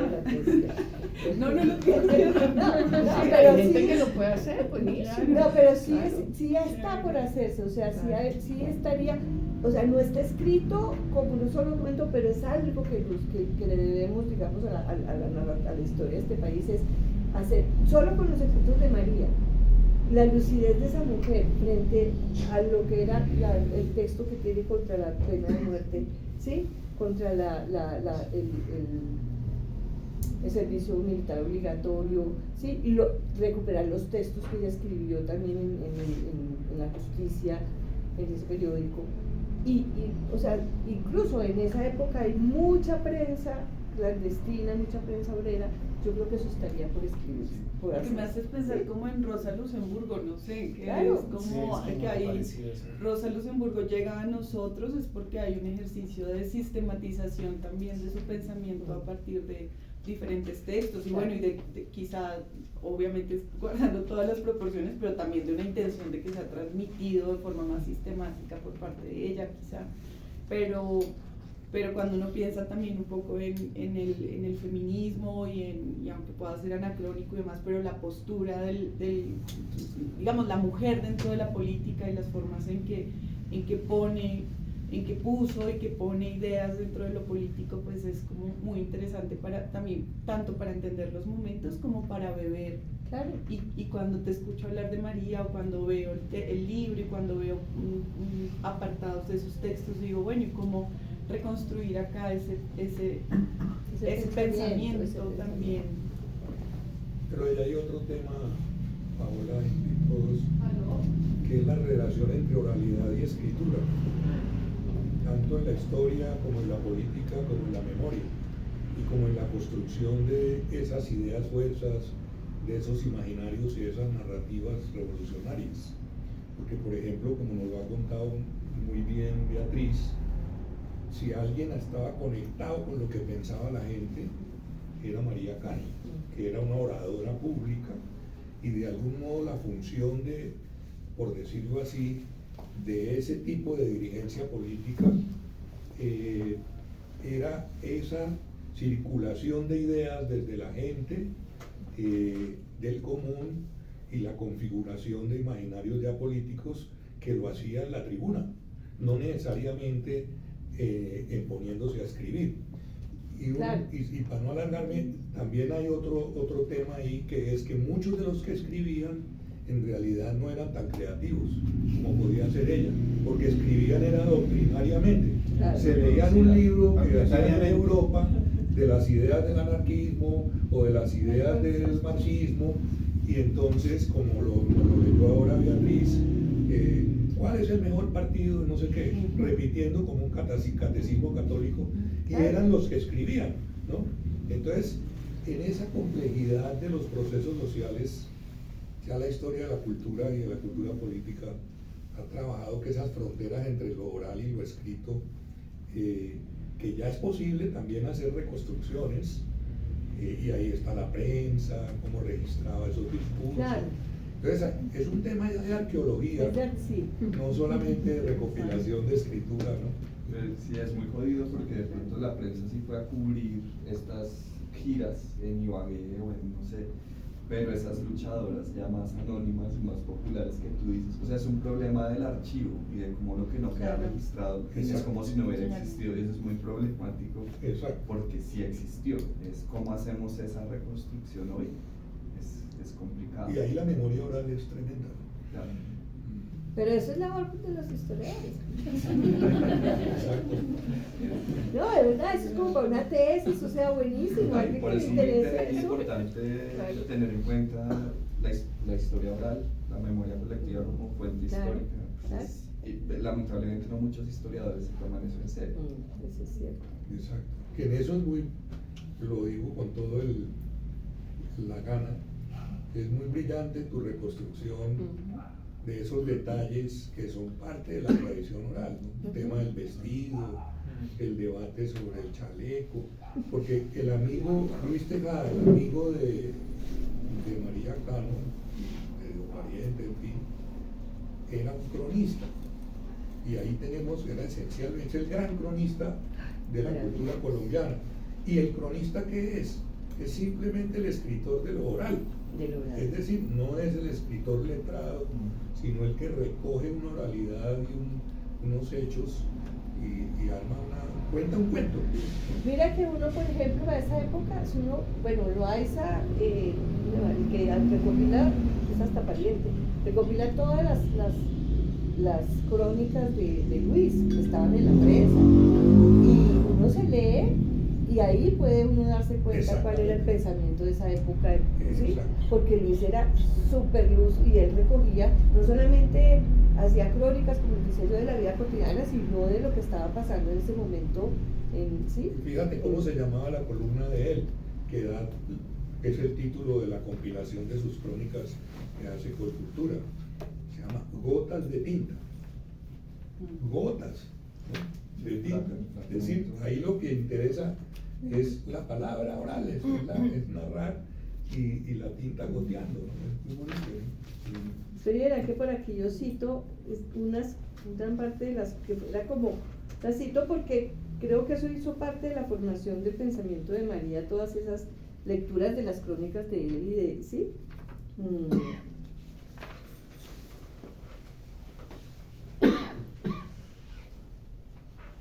Que mientras encuentras Sí, y las mujeres tienen esa sensibilidad y esa mirada despojada de la grandilocuencia y del querer saber todo, están con la sensibilidad detectando qué es lo que revela, que permite la comprensión de las cosas en el detalle, ¿no? En ese sentido tienen unas lógicas, también son de abstracción, pero en todo caso en la lógica cultural su narración es una narración abierta a la vida, no abierta a la doctrina necesariamente, y eso es muy interesante, pero tú decís que no. No, yo digo que no, porque justamente eso es parte del ejercicio patriarcal, es poner a la mujer en el detalle, ver la mesa, el florero, la casa, arreglar esto, que es lo que a mí me choca del libro de Mónica Lavín con respecto a Sor Juana Inés de la Cruz, que no nos contó realmente cuál fue el desarrollo de su pensamiento, que hubiera podido, eso está en otro lado con certeza, ¿sí?